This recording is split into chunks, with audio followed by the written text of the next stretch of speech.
Friends, welcome back to my channel Bangabangla lifestyle. আমার চ্যানেলের সব বন্ধুরা নিশ্চয় সবাই খুব ভালো আছো, আমিও ভালো আছি। তো আমি আজকে তোমাদেরকে শ্রীশৈলম মন্দিরের সম্পর্কে সবকিছু জানাবো। তা আমিও অল্প কিছুদিন আগে শ্রীশৈলম ঘুরে এসেছি, তার জন্য এই ভিডিওটা সবার আশা করছি সবার এই ভিডিওটা খুব কাজে লাগবে, যে কিভাবে শ্রীশৈলম যেতে হবে, কোথায় থাকতে হবে, কিভাবে যাওয়ার ব্যবস্থা, কোথায় খাওয়ার ব্যবস্থা, সব কিছুই কিন্তু এই ভিডিওর মধ্যে থাকবে। তো তোমরা স্কিপ না করে সম্পূর্ণ ভিডিওটা দেখলে তোমাদের আশা করছি নিশ্চয়ই উপকারে একটু হলেও আসবে। শ্রীশৈলম জ্যোতির্লিঙ্গ ভারতের 12টি জ্যোতির্লিঙ্গের দ্বিতীয় জ্যোতির্লিঙ্গ। শ্রীশৈলমে আসতে হলে কখন আসতে হবে, কিসে করে আসতে হবে এবং কোথায় থাকতে হবে, কোথায় প্রসাদের ব্যবস্থা রয়েছে এবং কি কি সাইট সিন দেখতে হবে, কত খরচ পড়বে, সব কিছু বিষয় নিয়েই কিন্তু এই ভিডিওতে আজকে আমি আলোচনা করব। দক্ষিণ ভারতের কৈলাস নামে পরিচিত শ্রীশৈলম জ্যোতির্লিঙ্গ অন্ধ্রপ্রদেশের কৃষ্ণা নদীর কাছে শ্রীশৈলম পাহাড়ের মল্লিকার্জুন জ্যোতির্লিঙ্গের অবস্থান। মাতা পার্বতী মল্লিকা এবং শিবকে অর্জুন, তাই এই জ্যোতির্লিঙ্গের নাম মল্লিকার্জুন। 51 শক্তিপীঠের একটি শক্তিপীঠও কিন্তু এখানে রয়েছে। কোন সময় শ্রীশৈলম যাবেন? শ্রীশৈলম যাওয়ার উপযুক্ত সময় হলো অক্টোবর থেকে মার্চ মাস পর্যন্ত। এই সময় ভিড় একটু কম থাকে, কিন্তু শ্রাবণ, চৈত্র, বৈশাখ মাসে প্রচণ্ড ভিড় থাকে, কারণ শিবের অনুষ্ঠান থাকে আর শিবরাত্রির সময় তো খুবই ভিড় থাকে। এই সময়টা একটু এড়িয়ে যাওয়াটাই ভালো, মানে অত ভিড়ে না গিয়ে একটু ফাঁকায় ফাঁকায় গেলে দর্শনও ভালো হয়, ঘোরাটাও ভালো হয়। শ্রীশৈলমে 3 রকম ভাবে যাওয়া যায়। শ্রীশৈলমের নিকটবর্তী স্টেশন হচ্ছে মার্কাপুর রোড স্টেশন। এই স্টেশন হাওড়া স্টেশন থেকে একটা ট্রেন আছে, যে ট্রেনটা কেবলমাত্র বুধবার বেলা 2:55 ছাড়ে, হাওড়া এসএসপিএন সুপারফাস্ট এক্সপ্রেস। ওই ট্রেনে করে গেলে সবচেয়ে সুবিধা, কারণ পরের দিন বেলা 12:34 মার্কাপুর স্টেশনে নেমে যেতে হবে এবং ওই স্টেশনের বাইরেই বাস স্ট্যান্ড আছে। সেই বাস স্ট্যান্ডে থেকে মাত্র 90 কিলোমিটার দূরে 3 ঘন্টায় বাসে করে শ্রীশৈলম মন্দিরে যাওয়া যাবে। এটাই সবচেয়ে কাছের স্টেশন শ্রীশৈলমের। সময় লাগবে 3 ঘন্টা এবং ভাড়া পড়বে 160 টাকা জন প্রতি।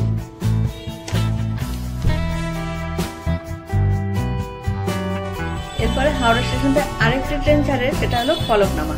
এই ফলকনামা এক্সপ্রেসে করে সেকেন্দ্রাবাদ স্টেশনে নামতে হবে। সেখান থেকে 1 কিলোমিটারের মধ্যেই এমজি বাস স্ট্যান্ড। এখান থেকে 30 মিনিট অন্তর শ্রীশৈলমে যাওয়ার জন্য বাস ছাড়ে। ফলকনামা এক্সপ্রেস হাওড়া স্টেশন থেকে প্রতিদিন সকালে 8:35 ছেড়ে পরের দিন সকাল 10:30টার মধ্যে সেকেন্দ্রাবাদে পৌঁছায়। সেকেন্দ্রাবাদ থেকে শ্রীশৈলমের দূরত্ব 230 কিলোমিটার। বাসে করে সময় লাগে 6 ঘন্টা। ভাড়াও প্রায় 550 টাকা। ভলভো কিন্তু নন এসি।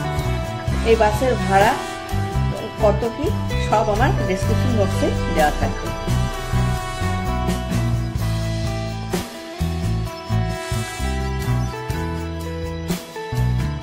এবার চলে আসছি শ্রীশৈলম যাওয়ার তৃতীয় অপশনে। তো তৃতীয় অপশন হলো প্লেন। যাদের হাতে সময়টা একটু কম তারা কিন্তু প্লেনে আসতেই পারো, যদিও ভাড়াটা একটু বেশি পড়বে। তো যাই হোক, কলকাতা বিমানবন্দর থেকে প্লেনের টাইম হলো 5:25, কিন্তু এয়ারপোর্টে পৌঁছে যেতে হবে মোটামুটি 3:30-এর মধ্যে, মানে 2 ঘন্টা আগে কিন্তু এয়ারপোর্টে পৌঁছে যেতে হয়, কারণ চেকিং এর ব্যাপার রয়েছে, লাগেজ দেওয়ার ব্যাপার রয়েছে, অনেক কিছু কাজ করতে করতে কিন্তু সময়টা পার হয়ে যায়। তো সেই প্লেনটা 5:25 ছেড়ে সকাল 7:25 হায়দ্রাবাদ এয়ারপোর্টে পৌঁছে যাবে।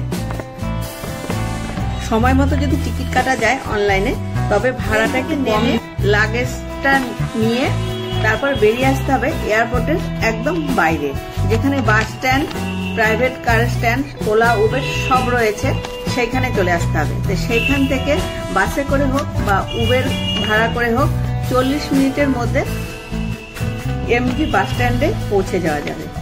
সেই বাস স্ট্যান্ডে প্রচুর বাস রয়েছে। তো আমরা অনলাইনে টিকিট করেছিলাম বাসের, ওখানে গিয়েও টিকিট করা যাবে। তো সেখান থেকে আমাদের বাসের টাইম ছিল তো 6 ঘন্টার জার্নি।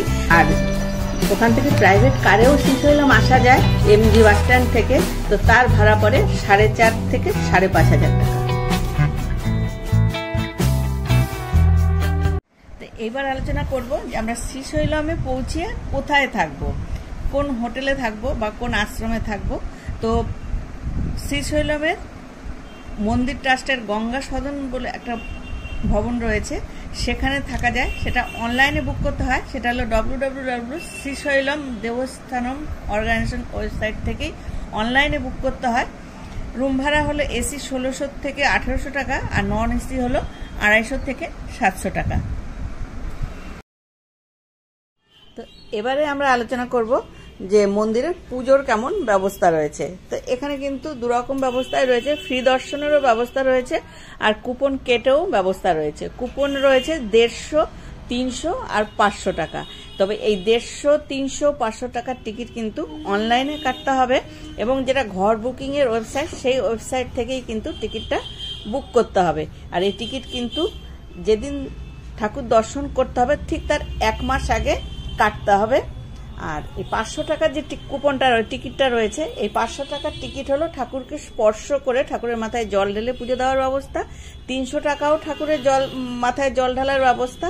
আর 150 টাকাও ঠাকুরের একদম সামনে গিয়ে ঠাকুর দর্শনের ব্যবস্থা। আর ফ্রি যে দর্শনটা রয়েছে সেটা কিন্তু একদম ঠাকুরের সামনে যাওয়া যায় না, দূর থেকেই দেখতে হয়, এবং খুব ভিড় হয় সেটা। আর সেটা হয় বেলা 9:30 থেকে শুরু হয় ফ্রি দর্শনটা, আর সকাল 6টার থেকে শুরু হয় টিকিট কেটে যে দর্শনটা সেইটা।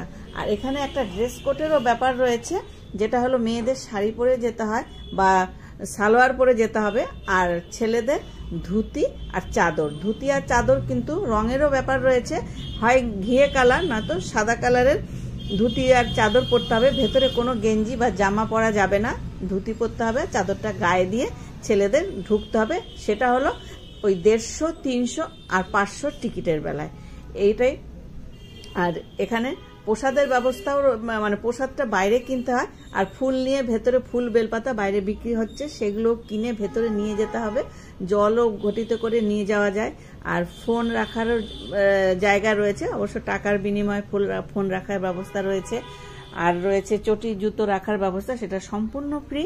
আর প্রসাদেরও ব্যবস্থা রয়েছে, অন্নপ্রসাদ। মা অন্নপূর্ণার মন্দির রয়েছে পাশেই, সেই অন্নপূর্ণার মন্দিরে কিন্তু সম্পূর্ণ ফ্রিতে অন্নপ্রসাদ দেওয়া হয়। সেটা কিন্তু দুপুর থেকেই দেওয়া হয়, এবং সেটা কুপন দেওয়া হয় ফ্রিতে। কুপনটা গ্রহণ করতে হবে, দেখতে হবে কোথায় কুপনটা দেয়। সাধারণত মন্দির চত্বরেই কুপনটা দেয়, সেখান থেকে কুপন সংগ্রহ করে পার হেড একটা করে কুপন দেবে, সেই কুপনটা নিয়ে অন্নপ্রসাদ খেতে যেতে হবে। তো এই অন্নপূর্ণা মায়ের প্রসাদ কিন্তু ইচ্ছা করলে দুবেলাই খেতে পারেন, মানে দুপুরে বেলা 12টার থেকে 2টো পর্যন্ত দেওয়া হয়, আর সন্ধ্যের সময় 6টার থেকে রাত্রি 9টা পর্যন্ত এই প্রসাদ দেওয়া হয় সম্পূর্ণ বিনামূল্যে। আর যদি এখানে প্রসাদ না পেয়ে থাকেন তাহলে কিন্তু সামনেই ফ্যামিলি রেস্টুরেন্ট রয়েছে, সেই রেস্টুরেন্ট থেকেও প্রসাদ খেতে পারেন। আবার যেখানে আপনি আশ্রম ভাড়া করে আশ্রমে থাকার ব্যবস্থা, অনেক আশ্রমেই কিন্তু ফ্রিতে প্রসাদও দেওয়া হয়। আর এই অন্নপূর্ণা মন্দিরের মানে যেখানে ভোগ প্রসাদ দেওয়া হয়, অন্নপ্রসাদ দেওয়া হয়, ঠিক তার পাশে রয়েছে লাড্ডু প্রসাদের কাউন্টার।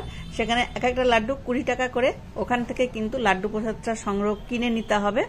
আর এখানে বিভিন্ন জায়গায় জলের ব্যবস্থা রয়েছে, বাথরুমের ব্যবস্থা রয়েছে, সবকিছুই কিন্তু খুব সুন্দর মতন ব্যবস্থা করা রয়েছে মন্দিরের ভেতরে।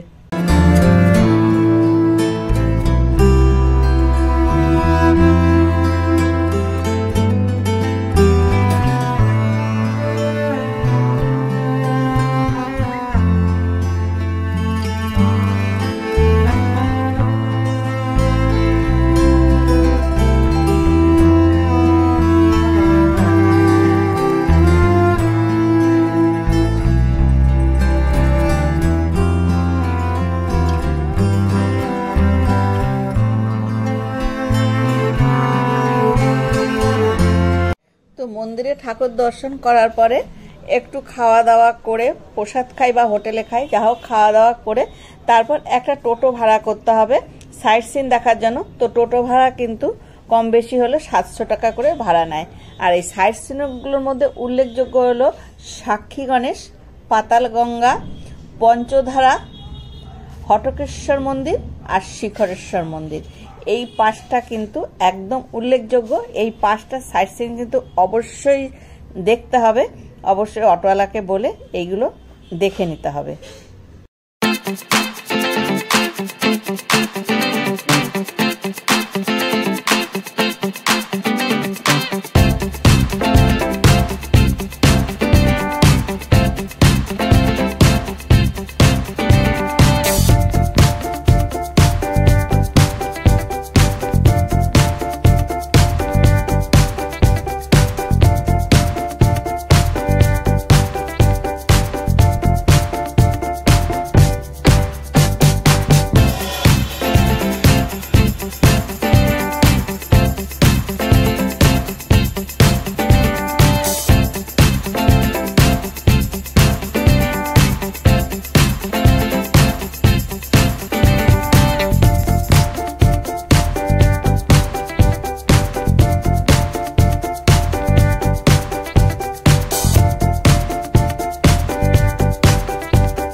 আজকের মতন আমি এখানেই শেষ করছি।